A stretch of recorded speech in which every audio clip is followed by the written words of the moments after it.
सेवितसैव रूपम्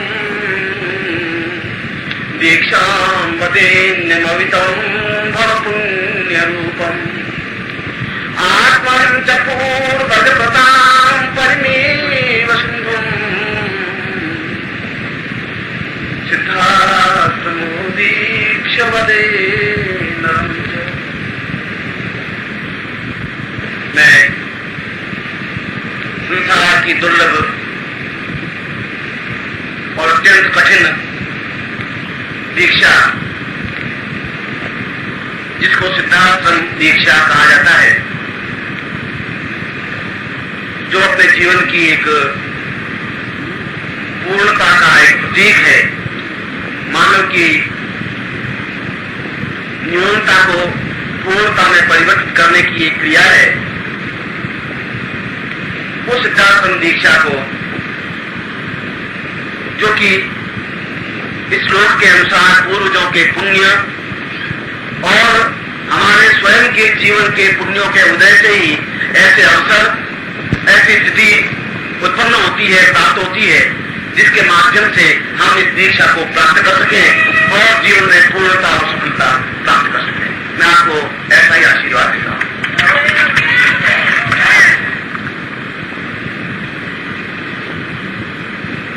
जो भी कार्य हो, वह चाहे समय की न्यूनता हो या समय की बाहुल्यता हो, वह चाहे साधन हो, वह चाहे असाधन हो, मगर जो कुछ हो वो अपने आप में शास्त्र सम्मत हो, विधि विधान हो। क्योंकि यदि मैं ही जीवन की अपूर्णता को आपको दूंगा, यदि मैं ही समय अभाव के कारण उस जीवन के उस उच्च कोटि की साधना को और दीक्षा को मैं आपको अधूरेपन से दूंगा, तो वह मैं अपने खुद के पथ से, अपने खुद के रास्ते से गिर जाऊंगा। ऐसा मैं जीवन में करता नहीं हूं। इसीलिए सिद्धार्थम की यह दीक्षा आपके लिए दुर्लभ तो है और वास्तव में महत्वपूर्ण है। इस सिद्धार्थम दीक्षा का चयन इसलिए किया, क्रिया योग, जैसा कि मैंने सुबह बताया, क्रिया योग का समापन सिद्धार्थम में प्रवेश होता है, प्रवेश का पहला चरण है। और यह क्रिया योग का ही शिविर था। यद्यपि क्रिया योग का शिविर कम से कम 10 दिन का या 12 दिन का होना चाहिए, जिससे कि उसकी सारी स्थितियों को हम पूर्णता के साथ प्राप्त कर सकें, जी सकें। फिर भी हमारे पास जो कुछ समय, जो कुछ साधन थे, उन साधनों के अनुसार मैं उनको ज्यादा से ज्यादा आपको समय देने की कोशिश कर रहा हूं। दूसरा, जन्मदिन समारोह भी था और जन्मदिन समारोह के अवसर पर भी मैं आपको कुछ ऐसी उच्च कोटि की दीक्षा देना चाहता था, जिससे कि आपके जीवन में जल्दी से जल्दी धारणा का, ध्यान का और समाधि का समागम हो सके, जीवन में चिंतन बन सके और जो कुछ आप अपने प्रयत्नों से प्राप्त नहीं कर सके, उनको भी आप प्राप्त कर सके। यही जीवन का हेतु है। शिष्य अपने आप में एक अपूर्ण सा होता है। अपूर्ण इसलिए कि उसके पास रास्ते उलझे हुए होते हैं, स्पष्ट रास्ता उसके पास नहीं होता। यह प्राप्त ज्ञान नहीं होता कि मुझे किस रास्ते पे चलना है, कहां तक चलना है। यदि मैं आपको रास्ते पर खड़ा भी कर देता हूं तो आपको ज्ञान नहीं होता कि कितना चलना है। इसीलिए उसके सामने विडंबना, एक चिंता, एक ज्ञान होगा रहता है। गुरु के सामने स्पष्ट होता है कि यह इतनी लंबी मंजिल है, यहाँ से चला है, यहाँ इसको पार लगना है। और इसके अलावा उसकी पृष्ठभूमि, उसकी धारणा का इतना मजबूती नहीं आ पाती, जिसकी वजह से एकदम से वह धारणा को कर सके, ध्यान को कर सके और समाधि कर सके या क्रिया योग में दक्षता प्राप्त कर सके। फिर भी मैंने इन 2-3 प्रवचनों में, 4 प्रवचनों में मैंने आपको उन स्थितियों को समझाने की कोशिश की है, जिन स्थितियों के माध्यम से आप धारणा को, ध्यान को समझा सके। मैं दीक्षा के स्थिति पर आ रहा हूं। यह दीक्षा गुरु अपने शिष्य को तब देता है जब उसकी सेवा और समर्पण को अपने आप में पूर्णतः रचपत लेता है। जब एहसास कर लेता है गुरु कि अब इसकी सेवा में और समर्पण में किसी प्रकार की न्यूनता नहीं है और उसके बावजूद भी उसकी परीक्षा लेता है, उस सेवा की भी, उस समर्पण की भी, और वह एहसास कर लेता है यदि भगवान कृष्ण जैसा व्यक्तित्व भी शांतिपन के आश्रम में जंगल में लकड़ियां काट के लाते, खाना बनाते, गायें चराने जाते थे, और तब तक ये कार्य उन्होंने किया जब तक शिक्षा पूरी प्राप्त नहीं की। तो यह सेवा का एक रूप है।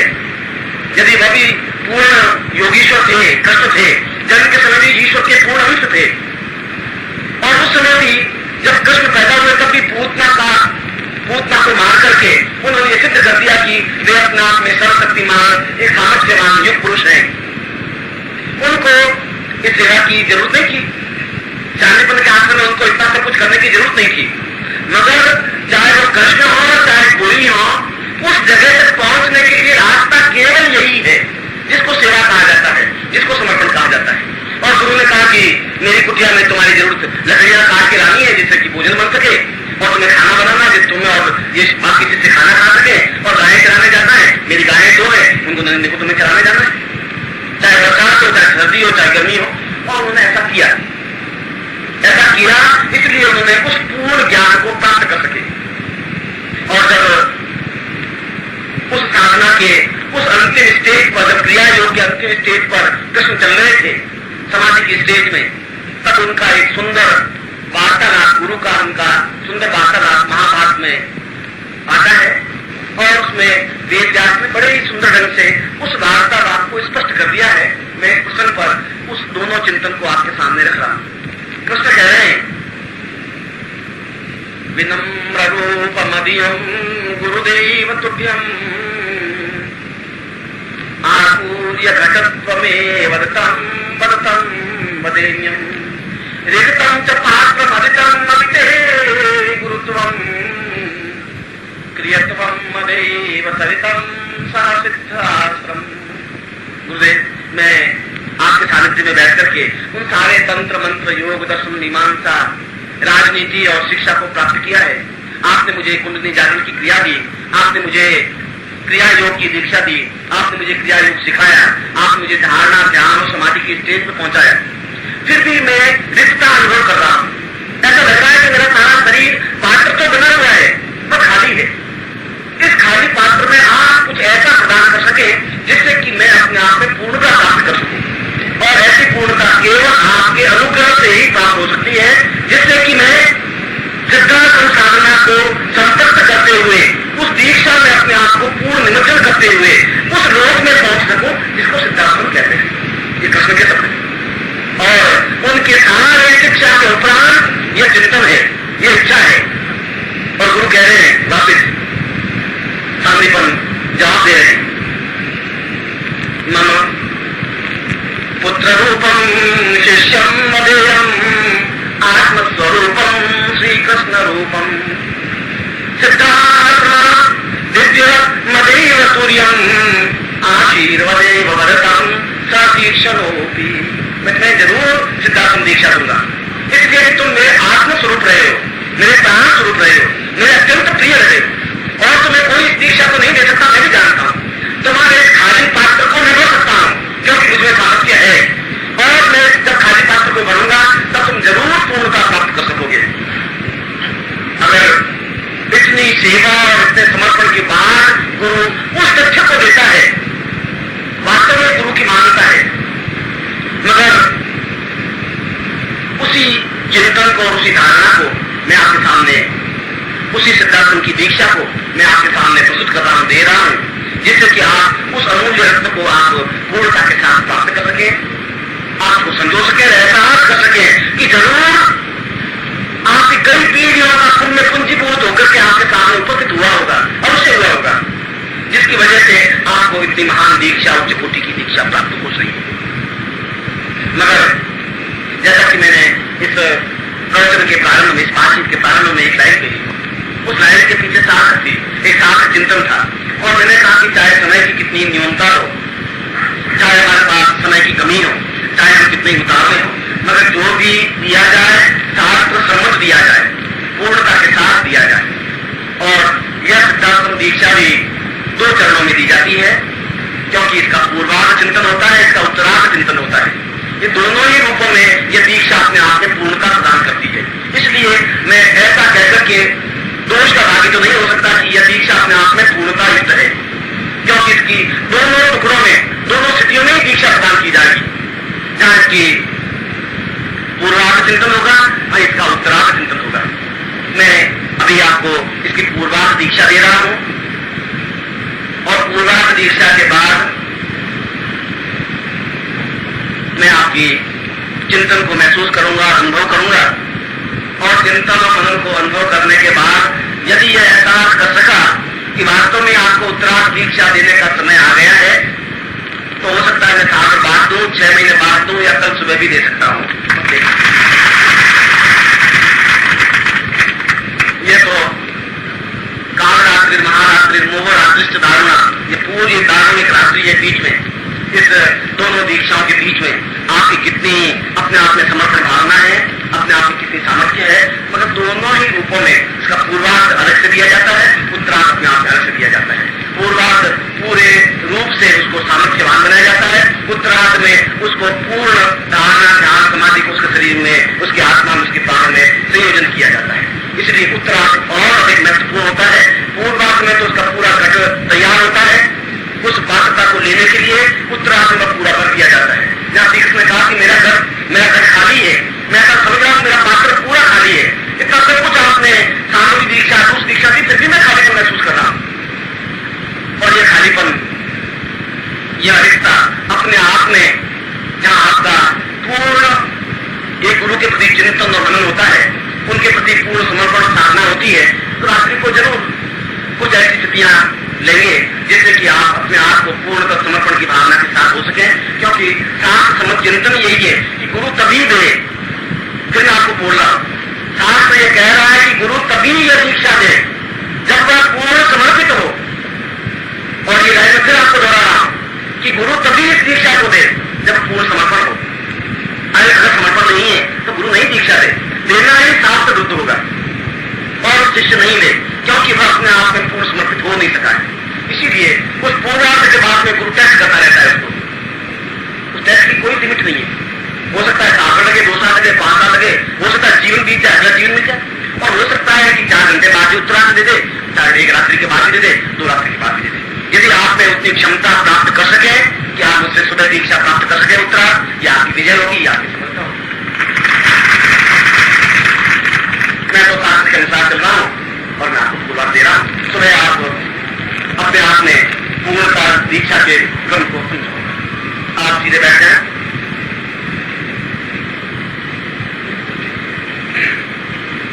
जैसा कि मैंने बताया कि यह पूर्वार्ध अपने आप में अपने पूरे शरीर को पात्र बना करके उस पूर्ण विशिष्ट और विशुद्ध ज्ञान को भरने की क्रिया का आधार है।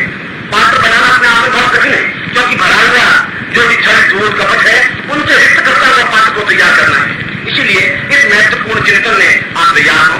सुबह सीधे बैठ जाए, सामने आपके जलपात्र, कुमकुम, अक्षर हो और आप स्वयं हो। सबसे पहले आप गुरु चिंतन करें। आप सीधे बैठेंगे और मेरी तरफ देखेंगे। आपकी रीढ़ की हड्डी, जिसको मेरुदंड कहा जाता है, वो बिल्कुल सीधा हो, मकसद पर उभरा हुआ हो। सीधे बैठेंगे आप, बुढ़ों की तरह नहीं बैठेंगे। और उसके बाद 3 बार ओम की ध्वनि करेंगे मेरे साथ में। हरि ओम।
आपके सामने गुरु चित्र होना चाहिए था और होना चाहिए।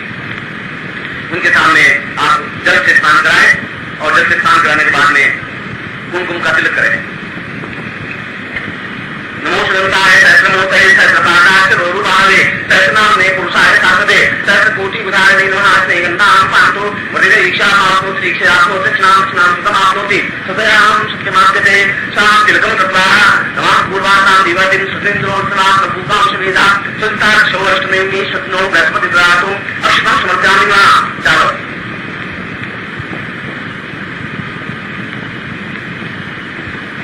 पूर्वतम शरीर चैतन्यम महापूर्वतम तुभ्यम स्मृति हाथ जोड़कर उनसे अनुमति प्राप्त करें कि वे आपको जीवन में उस विशेष दीक्षा में सफलता दें, अनुज्ञा दें, जिससे कि आप उसमें अनुकूलता प्राप्त कर सकें।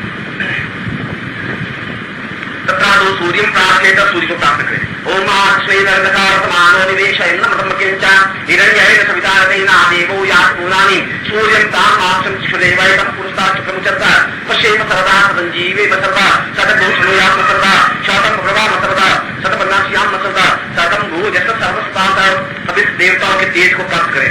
ओम पूर्वां सं दीर्घंतं देवानां देवाः सं दीर्घा सर्वद्राता शंकरस्थानुसं ब्रह्मा स विष्णुदां पूर्वतं देवां तुभ्यां समधि तुभ्यां संपदे आदित्य कर लीजिए। तथा दुस्वास्थ्य तिलकम कत्वा तिलक करिए। नमो सुनंताय सहस्रमूर्तये सहस्रपादाय सहस्ररूपाय सहस्रनाम्ने पुरुषाय शाश्वते सहस्रकोटिविधाय नमः तां सतिलकम कत्वा सशिखामंडलं स्तुतिकाय गए मानतो कित नहीं माना शिवानो गोकुमानो अश्वे पुष्मानो वीरानो वज्रे सुंदर सद्वामे तां दस्तप्रक्षालनम आदोली। आंख में जल रखिए, दाहिने हाथ में। ओम विष्णु विष्णु विष्णु आपसे बखंडे से मुझे कोई सर्वं सारे बोलता होता है समुद्र समुद्र को संगता हो जाता है। इसे इच्छा माने कि आपने स्वास्थ्य पक्ष का पूरा खाना सकल मनस्ता नाटक लोके वासे बाय द्वार तत्व सिद्धांत समाधि पूर्वा नाम विरस्ते सारा की पुरसंति गुरुत्वा सा गुरुमा धारणा ता पूर्व संकिना समस्त शरीरेभ्यो चाक्षुष स्मृत ज्ञान विद्वा देह रोम प्रतिरोम ताम सा पूर्वा संकिनाजी मां पूर्वतम सम गोत्र पुण्यो अपना गोत्र बोलिए अनुशर्मान ताम निखलेश रानंदांति मां सच्चिदानंद की पुरुष सक्रमेण मां तेजस्ता ताप्ता निमित्तम सदर्मिनां सिद्धार्थम प्रवेश नित्ताय सा पूर्वतम सक्रिय योग मानवीरा पुण्य जागृतां पूर्वतम तुभ्यं एवं ताम तुभ्यं संपदे गमन जल सकती। अब वहीं से बैठ करके आप कुमकुम से गुरु का पूजन करिए, प्रत्यक्ष गुरु का।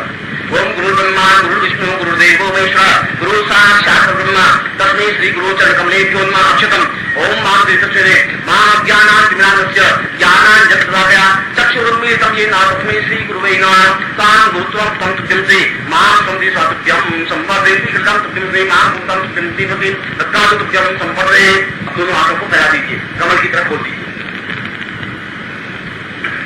ओम दीर्घाय त्वां पां पूर्वासां दीर्घा एवं स पाठत्वां जित पाठत्वां पूर्णतम दीर्घाति एवं नामं दीर्घा एवं तां पूर्णतां दीर्घा क्रांति पूर्वासां दीर्घाति एवं नाम तां पूर्वाति सत्तातं तापितं न रोगा न शोका न मृत्यु न जरा न भगतां तां पूर्वं स आयु आरोग्यमाप्यति समस्त ऋषिः मुनिः गन्धर्व किन्नर यक्ष पूजा देवति स तक्षणं ता एव अनंतति दीर्घायुष्यमादि समस्त स्पर्श कुर्यात् चरण स्पर्श कुर्यात् स आशीर्वादात् कुर्यात् साक्षात्तं सततयोगा जीरान्ते विश्वामित्र गर्भपत्रिका पुरस्य ऋषयः सर्वा निवर्ति सर्वभीष्मा कामदसन्ति कथाचार्यान्ति स्वामी श्रीकृष्णान्ति पूर्वासां सन्ति वसिष्ठवासी विश्वान्ति पूर्वासन्ति स्वां शुद्धार्थं प्राप्ताय निमित्तं मम देहरोगवर्तं स्वश्रुण्यातं कामरोगवर्तं स करोगवर्तं सर्वेकं सिद्धिवन्ति स्वायुरोगवर्तं सर्वकारमत्तु निवारणार्थं सर्वसुख सौभाग्य धनधान निष्प्रतिष्ठां प्राप्ता निमित्तं सरिष्टेन सरिष्टपात्रेण मम शरीरवित्तं सा पूर्वं गुरुत्वं सा गुरु साक्षिण सा गुरु सम्मुखो भव सा पूर्वं सुखी गुरु सम्मुखता आहारपदे महा आपूर्य मान अचल प्रतिष्ठां प्राप्यन्ते पूर्वं सुखिं संपदे। अपने उन ऋषियों का आह्वान कर रहा हूं जिससे कि आपको पूर्णता देने का प्रारंभ करें, उत्तरार्ध के लिए आपको तैयार करें, जिससे कि आप उत्तरार्ध की अद्वितीय दीक्षा को प्राप्त कर सकें। एवं वदेयं सहितं शरण्यं गुरुत्वरूपं सिद्धाश्रमोऽयं गुरुर्वै गुरुर्वै गुरुर्वै प्रसन्नं गुरुत्वं गुरुत्वं गुरुत्वं नमामि आरोग्यरूपं भगतं परेतं वसिष्ठगर्गपुत्रं गणानं व्यासो वचा पूर्वतमेव नित्यं गुरुर्वै प्रणम्यं गुरुर्वै शरण्यं शरण्यं प्रपद्ये। जयी मदां पूर्णनित्यं सिद्धाश्रमोऽयं सवितं सहितं दीर्घावतां पूर्वगमेव नित्यं गुरुर्वै शरण्यं गुरुर्वै शरण्यं न मन्त्रो न तन्त्रो न योगो न भोगो न चिन्तं न पूर्वं न मेवं मदीयं जरायोगयुक्तो मतां मोहपूर्वं गुरुर्वै शरण्यं गुरुर्वै शरण्यं चरितपात्रम् अभयं चरितं नेत्रं चरितं देहं चरितं आपूजरितं नमधारितं गुरुर्वै शरण्यं गुरुर्वै शरण्यं शरण्यं शरण्यं सदामेव रूपं शरण्यं शरण्यं सदामेव रूपं नाम रूपमेवं गुरुत्वां वदेयं शरण्यं प्रपद्यं शरण्यं प्रपद्यं तां श्रद्धात्मान्ते समस्त ऋषिया स्वामी गंधर्व यक्ष गंधर्वा देवत्व इंद्र भवन शिष्टांति पूर्वा समस्त महान शिष्यत्व निश्रेषांति शिष्यत्व सपूर्णांति पूर्वा भवन्ति स उत्तरार्ध सक्रियमानसाति पूर्वन्ति समस्तांति सिद्धार्थं पूजनान्ते सति सिद्धार्थं प्रयोग प्राप्ति स उत्तरार्ध क्रियाकृत्यं संपदे तां संपदे आचिकति एवान्ति पूरा संसार एतादृशमाति सा पूर्वाधीन सिद्धांत पूर्वत कल्याणती आखुदी महान मतांति प्रेम संपदे। अब दाहिने हाथ में थोड़े चावल ले लीजिए कुमकुम से रंग करके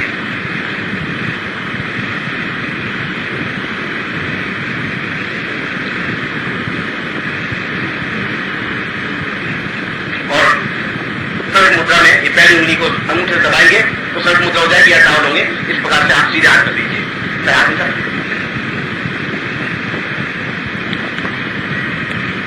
ओम पूर्वासां दीर्घासां पूर्वासी मम पाठत्वां सन्निक्लेशानन्दां देशिष्यं दीर्घायुष्यम् आयु आरोग्यं मां पूर्वासां स्मृति मम सा क्रियमाणेन क्रिया योग दीक्षा प्राप्ता नियुक्तं सिद्धार्थं प्रवेश सा पूर्णतां सारेवान सर्वते रोग सौख्यवान आदिनोति पूर्णा सा नवयस्य नवता तीक्ष्णा इति समस्त विषय अन्य साधनति पूरन्ति सा अभ्यर्थनं मननं तांत्यं संपदे उचारीय पूर्वतम एवं सर्दी तत्वतम प्रार्थना जो दीजिए एवं राम पूर्वतमेव सर्दी सर्वार्थम शिष्टान प्रगतिकरण पुरुषया साम देवा विश्वास करता हुआंति विश्वासनाम देव अनुशांति मम सत्यं सुदे मां यशंकर शांति पूर्वते साम सिद्धार्थं दीक्षा प्राप्ता निमित्तं स एवा स सिद्धार्थं दीक्षा प्राप्तं गौते दिगंति गंति स सिद्धार्थं पूजनान्ते स सिद्धार्थं दान प्रतिष्ठा योगम प्राप्ति उत्तरार्थ क्रियामेव शीघ्र उत्तरार्थ क्रिया प्राप्ता निमित्तं स निक्लेशानन्दांति शिष्यत्वं सत्यं संपीडादित्यं संपदे। अपना दाहिने हाथ से रखिए। सारे शरीर को वज्र युक्त बनाने के लिए जिससे कि बाहर के किसी प्रकार के प्रकोप को आपके ऊपर नहीं रहे उसको प्राप्त करने के लिए एवं काम शिरस्तम साथ शिरस्नाम काम सीधौती एवं निर्दाते ताम पूर्वा मासकम गर्दन सीधौती तत्रादुम नेत्रों साथ पूरा काम दीर्घायुष्मान देने जो नाचिकाया एवं मासकम मुखिन के वाकी मुखे साथ वज्रनाम वज्रोत्तम स्वास्थ्य एक विवाह संदेवी एवं नक्षत्रों एवं ताम पूरा संस्कृति उदो ताम पूरा नागो साथ पूरा संस्कृति गंगे साथ दिन नक्षत्र जन्माया पूरा संस्कृति की समस्त भावों व्यापन समस्त शरीर यहाँ पूरा नाम सुनते वज्र वज्र पूर्णमान सात संपत्ति तत्पश्चात ब्रह्मा दो लीजिए।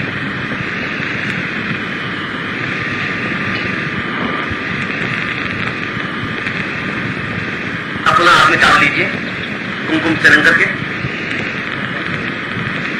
दाहिने हाथ में एवं साधिकांति समस्त शीघ्र शीघ्र सिद्धार्थ प्रतिष्ठान दान प्रतिष्ठान पूर्वतन सिद्धार्थ दीक्षा मंदिर दान पूजन प्रयोगता शीघ्र से प्राचीन सत्यम सुनाती सत्यम संपन्न देने छोड़ दीजिए। अब साथ जन याद में लीजिए क्यों कोई और ऊपर उठा दीजिए।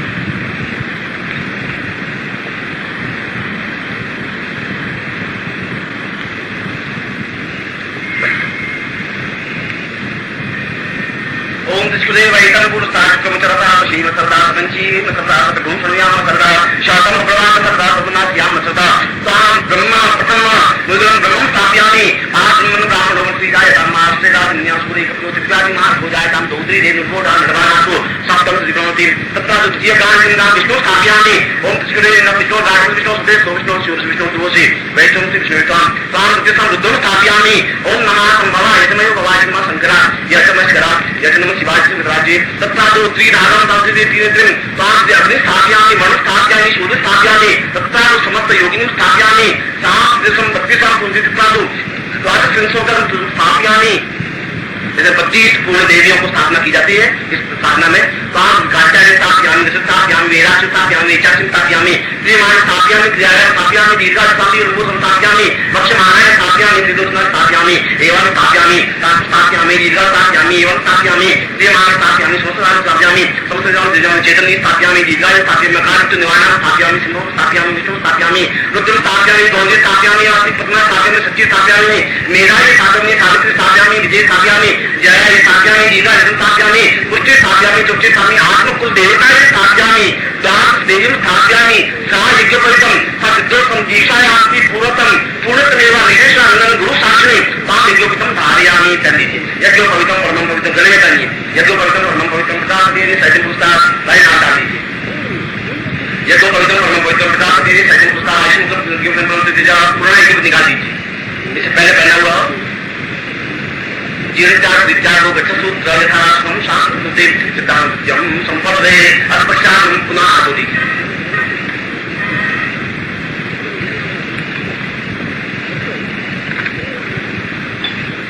एवं शास्त्रोगांति पूर्वसिद्धिदत्त रूपात् एतद् वापस गुरुपुतांतर्य एवं शांति यज्ञोपधान अन्ते पूर्वागत क्रमेण तां पूर्णमेव उत्तराधां तां पूर्ण क्रियेणां सक्रिय स चैतन्य समुद्र समस्त स्थानं त्वां देव्यं मम शरीरे स्थापयामि त्वां समस्त चैतन्य जागृत प्रेमायां साक्षात्कारं तास्ति तथा तु आवायामि मां पूर्वतम शीघ्र मां एवायामि कल्याणमूर्ति पूर्वतम दीर्घायितं सन्ति तथा मां पूर्वतम दीर्घाति एवं ग्रन्थि सिद्धार्थं प्राण प्रतिष्ठा पूजनं प्रयोगं स एवाति नोति सा यागन्ति संगाधिका सा पूर्वतम संपदयातु संपदे गुरु पूजन।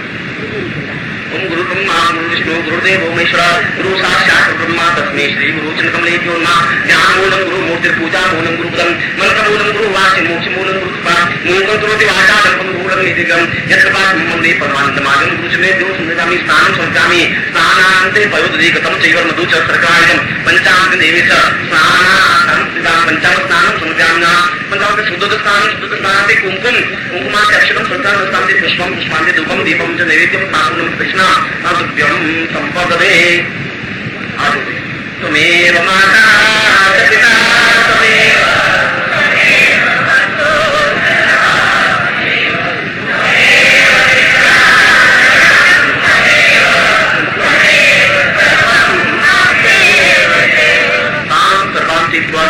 पूर्वाक्रमेणाति यज्ञोपधारयामि मम समस्त देव्यं स्थापयामि सा ब्रह्मा विष्णु रुद्रं स्थापयामि सा मम समस्त देव चैतन्य जागृत प्रेमायां सा रुद्र शंकर विष्णु स्थापयामि सा एवं चतुर्था निखेश्वर नाम गुरु शासने ता गुरु शासने अग्नि शासने जल शासने ता पूर्वादे स शीघ्र उत्तराखंडादि स उत्तराक्रमेण सिद्धार्थं पूजना प्रयोग अर्चना चिंतना पूजना मनन सा संपदे।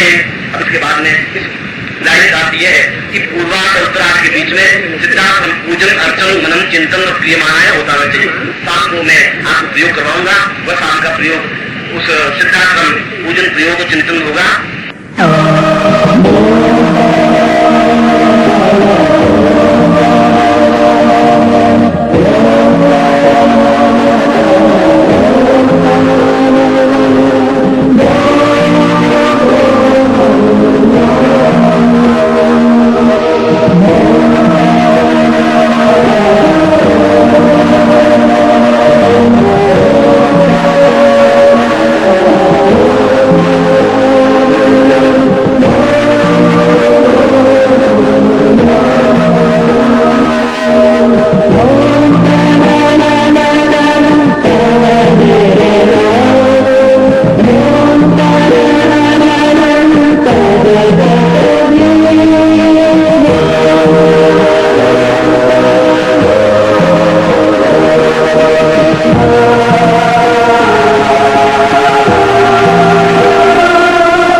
रात्रि को भोजन करने के बाद में जो भी जितना समय मिलेगा उसमें सिद्धासन प्राप्ति जो पूजन प्रयोग होता है, या जिसको कहते हैं सिद्धासन साधना जिसको कहते हैं, वो अपने आप में महत्वपूर्ण होता है। पूजन पूर्वार्ध के बाद में उस प्रयोग को संपन्न करके उस शरीर को पूर्ण वायु अपने आप में हल्का वायु के समान बनाने की क्रिया उसमें माध्यम से प्राप्त होती है, जिसके माध्यम से व्यक्ति अपने सूक्ष्म मन को सिद्धासन में ले जा सके, या वायुकीय दृष्टि से वायु के द्वारा या वायु के माध्यम से पवन के माध्यम से अपने शरीर को सिद्धासन में ले जाने की सामर्थ्य पैदा कर सके। इसलिए पूर्वार्ध में यज्ञोपवीत संस्कार और समस्त देवियों की स्थापना शरीर में करने के बाद में उसको सिद्धासन प्रयोग सिद्धासन साधना श्रृंगाटिकायाम पूर्वार्ध कंप्लीट की जाती है और उसके बाद में उसको उत्तरार्ध दीक्षा दी जाती है। इसलिए आज रात को मैं आपको श्रृंगाटिका के माध्यम से उस महत्वपूर्ण प्रयोग को जिसको सिद्धासन प्रयोग कहा जाता है वह प्रयोग संपन्न करवाऊंगा। आप में से प्रत्येक साधन के लिए वो एक बहुत महत्वपूर्ण प्रयोग होगा। इस प्रयोग को हमको भोजन के बाद करना है और उसके बाद में उत्तरार्ध दीक्षा जो कि अपने आप में अत्यंत ही महत्वपूर्ण और भव्य होती है, जैसे पृष्ठभूमि होती है, वह उसके बारे में शाम को प्रयोग करने के बाद में देख लेंगे कि वह प्रयोग किस प्रकार से हो सकता है। मैं आपको इस पूर्वार्ध दीक्षा के लिए हृदय से आशीर्वाद देता हूँ कि आप पूर्ण सफल।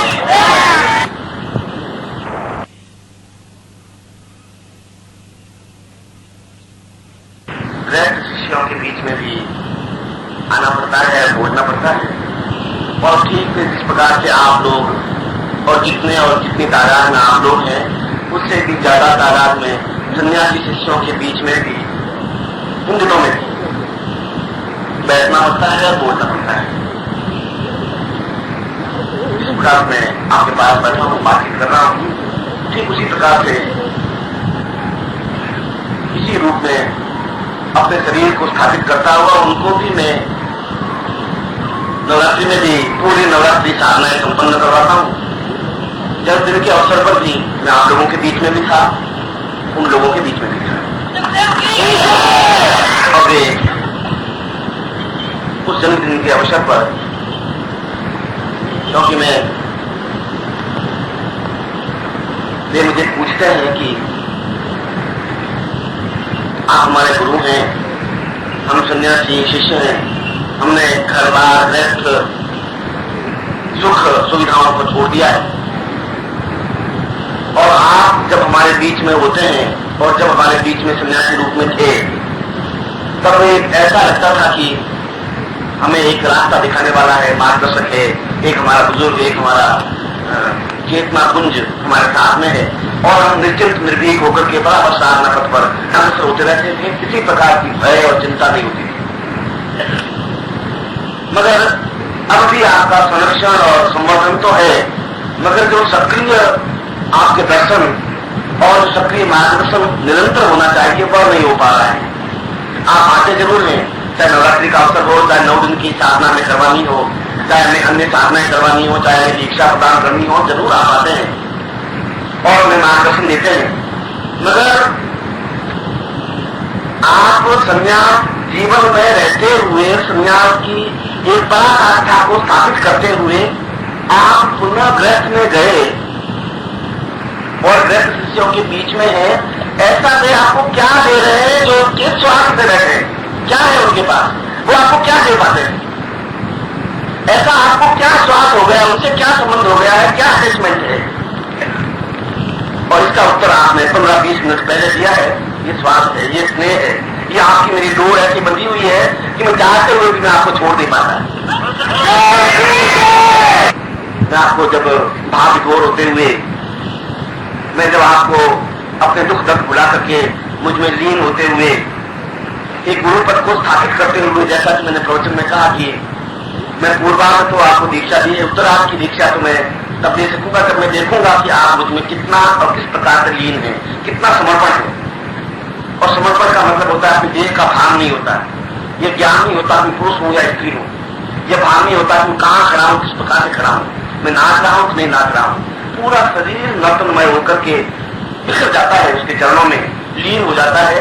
इसको समर्पण कहते हैं। और आपने आज इसको प्रैक्टिकल रूप से देखने की कोशिश की, समझने की कोशिश की। और मैं अपने घर में बैठा हुआ था, मैं बिल्कुल आपको सत्य कह रहा हूं, मेरी इस समय आने की इच्छा कम थी, मैंने कहा कि सुबह ही आऊंगा, मगर ये जो स्नेह डोर है, ये स्नेह डोर अच्छे अच्छों को बांध करके खींच के ले आती है। गुरु तो मामूली बात है, बहुत बड़ी चीज है। और मैं यहीं बैठा बैठा उन सन्यासी शिष्यों को जवाब दे रहा हूं कि वो खुद देख लें कि उनके पास क्या चीज है, क्या शक्ति है, क्या आकर्षण है कि मुझ जैसे सन्यासी को भी बांध करके रख दिया है, जहां मैं चाहते हुए भी सशरीर जिस प्रकार से 24 घंटे आपके बीच में रहता हूं, ठीक उस प्रकार से 24 घंटे उसके बीच में नहीं रह पाता हूं। और उनके मन में व्यथा है, उनके मन में ये दुख है, क्योंकि उन्होंने उस आनंद को भोगा है मेरे साथ रहते हुए, 24 घंटे मेरे साथ रहकर के जीवन की उपलब्धियों को प्राप्त किया है। उनको एहसास है कि ज्योति पुंज साथ में होने पर क्या डिफरेंस आ जाता है, उस जीवन के आनंद में कितना अंतर आ जाता है। जब उन्होंने मुझे 21 तारीख को कल जब मैं उनके बीच में था और जब उन्होंने ये प्रश्न किया, आपने शायद आज उनको वापस उत्तर दे दिया, ये डोर है, ये धागा है जिसे मैं बांध करके बोल सकते हैं। और वास्तव में आपको मुझे प्रयोग संपन्न करवाने हैं, उस सिद्धाश्रम प्रयोग को भी संपन्न करवाने हैं, जो कि दीक्षा के पूर्वार्ध और उत्तरार्ध के बीच में आवश्यक है। और ठीक उसी प्रकार जिस प्रकार आज का पूरा दिन हमारा तपस्वी जीवन व्यतीत हुआ है, आनंद युक्त जीवन व्यतीत हुआ है, उसी प्रकार से कल भी हम अन्य साधनाओं को संपन्न करते हुए ऐसा ही तपस्वीमय जीवन व्यतीत करते हुए हम तो चाहते हैं कि अनंत काल तक हम ऐसे ही बैठे रहें, ऐसे ही सामने गुरु बैठे रहें, ऐसे ही बोलते रहें, ऐसे ही हम सुनते रहें, ऐसे ही साधनाएं संपन्न करते रहें और जीवन के उन सत्यों को प्राप्त कर सके जो जीवन का आनंद है, उमंग है, जो अपने आप में मस्ती है और अपने आप को भुला देने की एक क्षमता बनाकर और साहस और शक्ति है। मैं आपको मैं तो एक झलक देख पाया, देखना चाहता पूरा नृत्य, मैं तो केवल एक झलक ही देख पाया, मगर यह सही अर्थों में देह को विरूपित करने की क्रिया है, देह को ऊर्ध्वगामी बनाने की क्रिया है। जब आप अधोगामी प्रवृत्ति को छोड़ सकेंगे, जब निम्न स्थिति को छोड़ सकेंगे, तब आप ऊर्ध्व स्थिति को प्राप्त करेंगे। और ये हमारे जीवन में होनी चाहिए। अगर हमारे जीवन में ये नहीं है तो जीवन का कोई प्रयोजन नहीं है, जीवन का कोई आनंद नहीं है। जीवन की स्थितियां ऐसी होनी चाहिए और ऐसी स्थिति के लिए एक विचित्रोपास में होना चाहिए जिसका लाभ और जिसका आनंद प्राप्त होना चाहिए। ये घर जो बना हुआ है वही घर है, ये जो शिष्य यहाँ पर है वही शिष्य होते हैं, ये घर में जो पत्नी है वही पत्नी होती है, ये बेटे यहाँ रहते हैं, मेरी बेटियां यहीं रहती हैं, मेरी बेटे की बहुएं यहीं रहती हैं, पोते यहीं होते हैं, पोतियां यहीं रहती हैं। और मैं अगर मुंबई चला जाता हूँ 5-7 दिन के लिए या दिल्ली चला जाता हूँ या बाहर चला जाता हूँ तो एक भी व्यक्ति न तो कोई आता है, न कोई जाता है, न कोई घंटी बजती है, न कोई घड़ियाल बजती है, न बाहर की बैठ बजती है। और बहुएं कहती हैं कि इन शिष्यों को पता क्या चल जाता है कि आप नहीं होते तो घर सुनसान हो जाता है, वो साथ में ऐसा लगता है कि सांस तो बस गिर रहे हो और जो ही आप आते हैं घंटी घड़ियाल तो बदल लग जाते हैं, सारा स्टार्ट हो जाता है। एक व्यक्तित्व के बल पर ही संस्थाएं चलती हैं, एक व्यक्तित्व जो अपने आप में होता है उसके बल पर, उसके जीवन सक्रियता पर जीवन की ऊर्ध्वगामी प्रवृत्तियां बनती हैं।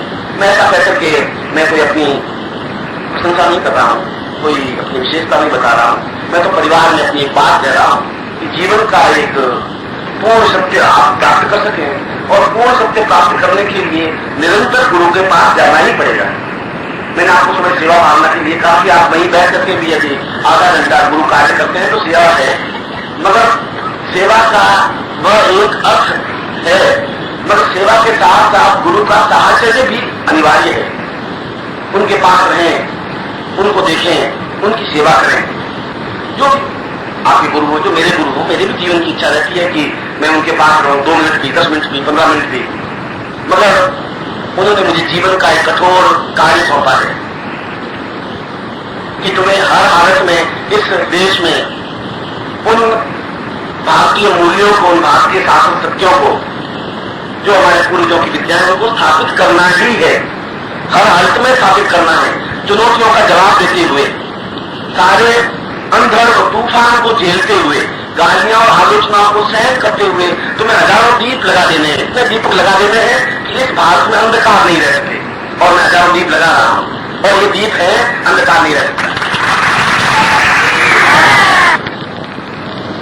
सिंगी है और दक्षिणावर्ती संघ है, इन सब चीजों को अपने सामने आप रखें।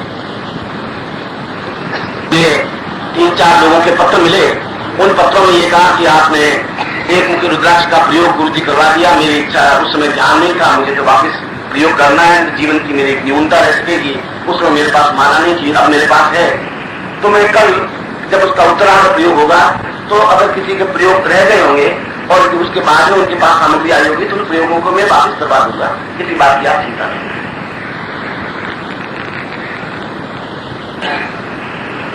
गणपति स्मरण करें। विघ्नेश्वरम पूर्वमदेव रूपम शत्रुर्वशं पूर्वमदेव तुभ्यं विघ्ननाशाख रूपमदेव तुभ्यं महागणेशं प्रणम्यं नमामि।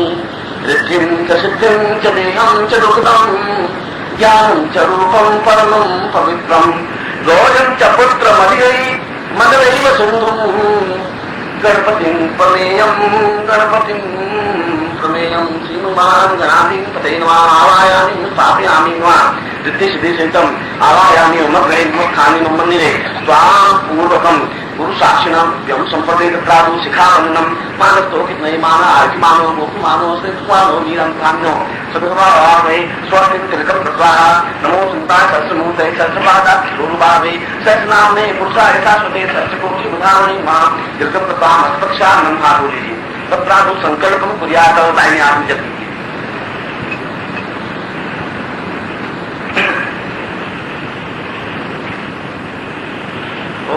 पर सेवक खंडी मूर्ति पे सलमान का भी होता है समुद्री संस्कृत में बहुत समता है तो जा 45 पैसा के माध्यम से क्रिया 34 सुबह से तक स्वयं पूर्वकम स्वाम विश्वास नाम विशेष संता स्मार्ट पूर्वकम सा विविध पदार्थ नाम क्रमेण मां सिद्धि प्राप्ता निमित्तम सिद्धार्थ साधना पुरुषां क्रिया योग उत्तरार्थ दीक्षा प्राप्ता निमित्तम सिद्धार्थ साधनायां तां पूर्णत्व प्राप्ति निमित्ताय नमः गोत्रोत्तमोहम अनुसरमान तां गुरु साक्षिणे मम वचने साक्षीभूतम तां पूर्णत्व प्राप्ति निमित्ताय पूर्ण ब्रह्मस्वरूप स्थापितम पूर्ण ब्रह्मस्वरूप प्राप्त काम्यम सत्भ्यम संपदे। छोड़िए अपनी सारी पदार्थों पर आप जल प्रक्षेप करें, धीरे धीरे जल छिड़के, आपको देने की जरूरत नहीं। वरुष्योत्तम धनवासी वारुण सिद्धम सौ वरुष्य रेखा सदन में से वरुष्य रेखा सदन में वरुष्य रेखा सदन महासीद वयस्नानं समर्पयामि तदिस्नानं समर्पयामि कृतस्नानं आप जल छिड़के हैं, रक्तस्नानं समर्पयामि मधुस्नानं समर्पयामि शर्करास्नानं समर्पयामि पंचामृतस्नानं समर्पयामि पुनः शुद्धोदकस्नानं ओम शुद्धवादः तपशुद्धवादो परिवारस्तापिन श्वेता श्वेताक्षोभृतै रुद्राय पशुपतये कर्णां चाणां अवलिप्तासिदोकं वा शुद्धोदकस्नानं समर्पयामि तत्रादौ तिलकं कृत्वा अपने सप्त तिलक अनामिका उन्नति से नमो श्रीमताय सहस्रमूर्तये सहस्रपादाय गुरुभावे सहस्रनाम्ने पुरुषाय शाश्वते सहस्रकोटि उदाहरणे नमस्ते नाम पाण्डुगन्धं समर्पयामि गंगां च अक्षतं समर्पयामि अक्षतं नमिनं द्रव्यां मधुपद अस्तौ अश्वभानो विप्रान् विष्टयामि अक्षतं समर्पयामि अष्टाङ्गे पुष्पं धूपं दीपं नैवेद्यं ताम्बूलं दक्षिणां समर्पयामि। अभी आपके पास दक्षिणावर्ती संघ है तो उसके ऊपर स्वस्तिक का चिन्ह बना देते तुमसे, और स्वस्तिक का चिन्ह नहीं आता हो बनाना तो ओम लिखते हैं, ओम लिखना नहीं आता हो तो बिंदी लगा देते हैं।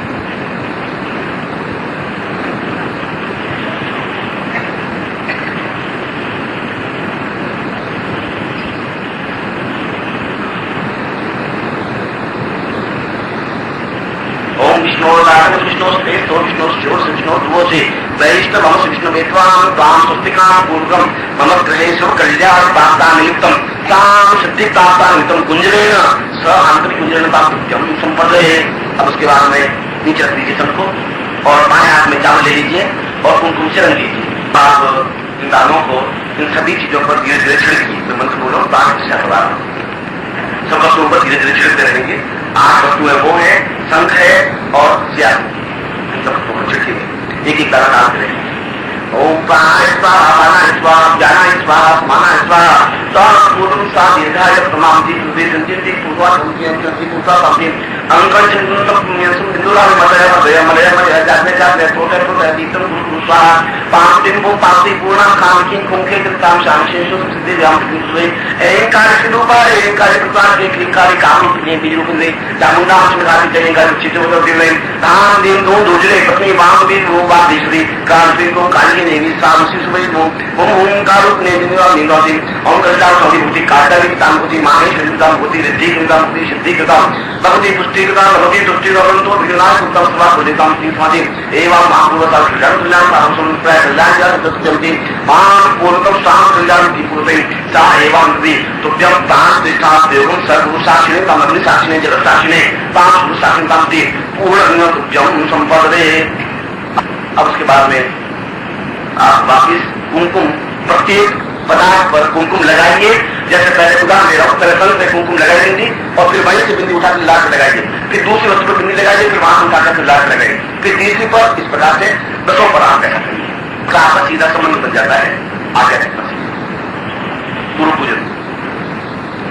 ओम गुरुवाम वाम पूर्वसाम देवानांति पूर्वानाथापे सगुरु आवाहयामि आगच्छ मम मंदिरे मम हृदये मम आचार्य स्थापय स्थापय वाम पूजनं कर्तव्यं तथ्यं समुदे तां स्नानं समर्पयामि स्नानान्ते कुंकुम समर्पयामि कुंकुमाते वस्त्रात् अर्चनं पुष्पं पुष्पं धूपं दीपं च नैवेद्यं ताम्बूलं प्रसामि ततः प्रत्यक्ष गुरुं पूजयेत।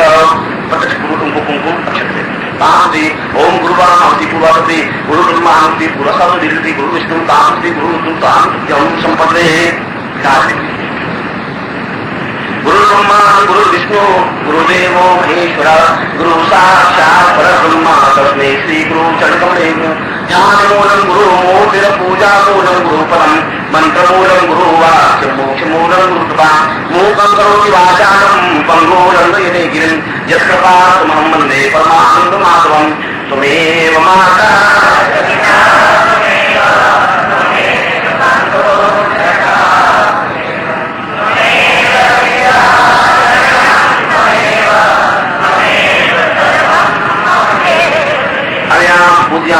प्रत्यक्षम सांस्कृति गुरु शासनति गुरु पूजन तुभ्यम संपदे।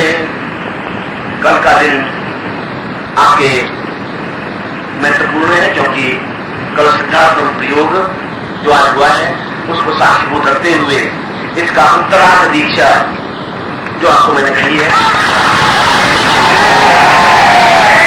कल का दिन प्रातःकाल स्नान करके सुबह उठ करके जल्दी जल्दी उठने के लिए बाध्य वो नहीं पड़ता होगा, इसलिए भविष्य में आपको ये तकलीफ नहीं आएगी। कुछ व्यवस्था में ऐसी करूंगा जिससे तकलीफ नहीं हो पाएगी। और फिर शुद्धता से बैठ करके गायत्री मंत्र की माला फेरें, गुरु मंत्र की 16 माला फेरनी चाहिए। ओम परमतत्वाय नारायणाय गुरुभ्यो नमः 16 नहीं फेर सके तो 6 माला फेरें, 6 माला नहीं फेर सके 1 माला फेरें। पूर्ण प्रयोग तो 16 माले का होता है, वो करें। और उसके बाद में मौन व्रत रखते हुए, यानी सुबह स्नान करने के बाद आप बोले नहीं जब तक मैं आपको दीक्षा प्रदान नहीं करूं। इशारों से बात कर सकते हैं, संकेत से कुछ बोल सकते हैं, मगर मुंह से आवाज नहीं निकालें, पूरी शक्ति को संचय करें। मैं सुबह जल्दी आपको इस उच्च कोटि की अद्वितीय दीक्षा को आपको प्रदान करूंगा जो वास्तव में आपके जीवन का सौभाग्य होगा और अद्वितीय दीक्षा होगा।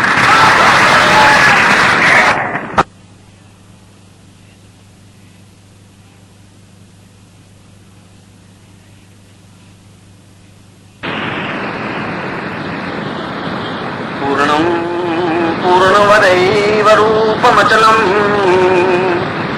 ज्ञानं च दिव्याम्बरम् आत्मं वै परमं परेश परितम् क्रिययोगमेवाच्युतम् सिद्धं सा सवितां सहेव परितम् गुञ्जन्ति मां दीर्घताम् व्यामोहं कर्तं परेश परितं सिद्धाश्रमो वै नमः।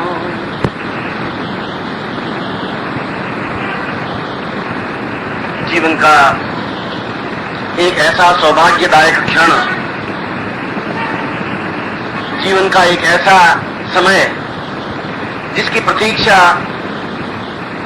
देवता और मानव, ऋषि और गंधर्व सभी उस क्षण की प्रतीक्षा अपने जीवन में करते रहते हैं जब उन्हें अपने जीवन में उस विशिष्ट दीक्षा, जिसको क्रियायोग दीक्षा और जिसको सिद्धाश्रम दीक्षा कहा जाता है, वह दीक्षा उनके जीवन में प्राप्त हो और अपने ऊर्ध्वगामी प्रवृत्तियों से, ऊपर उठने वाली प्रवृत्तियों के माध्यम से वे सारे देश और संसार का नेतृत्व करते हुए, उनका मार्गदर्शन करते हुए, अपने पूर्वजों के पुण्य को काल के भार पर लिखकर दुनिया को बताते हुए वे अपने जीवन के उस यश को प्राप्त करते हैं जो यश समस्त पूर्वजों के मुख को चमका देता है। ऐसे ही यश के आप भागी बने, मैं आपको आशीर्वाद देता हूं। वास्तव में ही मैंने पिछले 2-3 दिनों में क्रिया योग जैसे बहुत जटिल और अत्यंत ही संवेदनशील विषय को जितना भी सरलता से और आसानी सी भाषा से समझाने की कोशिश की गई, मैंने की। और मैंने आपको ये समझाया कि जीवन की 2 प्रवृत्तियां हैं, ऊर्ध्वगामी प्रवृत्तियां और अधोगामी प्रवृत्तियां। नाभि से नीचे की जितनी भी प्रवृत्तियां हैं वे सभी अधोगामी प्रवृत्तियां हैं, जिसके माध्यम से माया का निर्माण होता है।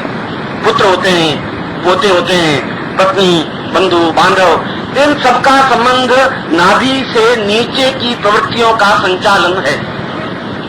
मगर नाभि से ऊपर के जितने भी चक्र हैं, नाभि से ऊपर जितनी भी प्रवृत्तियां हैं, उन प्रवृत्तियों को जागृत करना, उत्तेजित करना, उन प्रवृत्तियों को ऊपर उठाना, जिसको ऊर्ध्वगामी प्रवृत्तियां कहते हैं, वे जीवन की पूर्णता की प्रतीक है। नाभि से नीचे की प्रवृत्तियां मृत्यु की ओर अग्रसर करती हैं, नाभि से ऊपर की ओर प्रवृत्तियां अमृत्यु की ओर अग्रसर करती हैं। नाभि से नीचे की प्रवृत्तियां आलोचना, अपयश, निंदा, प्रशंसा, मोह, व्यामोह, इन बाधाओं और इन विशेषताओं को जन्म देता है और ऊर्ध्वगामी प्रवृत्तियां जीवन में पूर्णता देती है, सुख देता है, संतोष देता है और जीवन के उन आयामों को स्पर्श करने की क्रिया करता है जिसको गुंजरण कहा जाता है। जिस प्रकार से एक पुष्प को देख करके भ्रमर बराबर गुंजरित करता रहता है, गुंजायमान होता रहता है, बोलता रहता है, गुनगुन करता रहता है। जिस प्रकार समुद्र की ओर जाती हुई नदियां बराबर गुंजरण करती हुई बढ़ती ही जाती हैं, ठीक उसी प्रकार से व्यक्ति उस ऊर्ध्वगामी प्रवृत्तियों का गुंजरण करते हुए उस सिद्धाश्रम की ओर अग्रसर होता है, जो कि जीवन की पूर्णता है, जो कि जीवन का आनंद है, जो कि जीवन का सत्य है। और मैंने कल के प्रवचन में मैंने आपको ये समझाया कि क्रिया योग को लाहिड़ी महाशय ने समझाने की कोशिश की, श्यामाचरण जी ने भी समझाने की कोशिश की, विशुद्धानंद जी ने भी समझाने की कोशिश की, मगर क्रिया योग स्वयं इतना अगाध विशाल समुद्र है कि जिसको 2 बाहों में बांधा ही नहीं जा सकता। इसको समझने के लिए अपने आप को समुद्रवत बनाना ही पड़ता है। और मैंने यह समझाया कि किस प्रकार से व्यक्ति अपने जीवन में धारणा को स्थान दे और धारणा के बाद में गुंजरण क्रिया करते हुए, आज आपने शायद कल मैंने प्रवचन दिया था तो गुंजरण किया होगा, और यदि गुंजरण किया तो आपने केवल 1 दिन गुंजरण किया है और 1 दिन गुंजरण से भी आपको एहसास हुआ होगा कि इससे एक मानसिक तृप्ति सी अनुभव होती है, एक ऐसा एहसास होता है कि कुछ है जो हमारे विजन में स्पष्ट नहीं है। और यदि इसी गुंजरण को यदि आप 10 दिन या 12 दिन या 15 दिन या 20 दिन करते हैं तो आप स्वयं अपने आप में इतना अधिक तृप्ति, इतना अधिक आनंद महसूस करते हैं, क्योंकि जीवन का आदमी सब कुछ प्रयत्न क्यों करता है, क्यों कमाता है, संतान पैदा क्यों करता है? इसलिए कि मुझे सुख मिले, इसलिए कि मुझे आनंद मिले।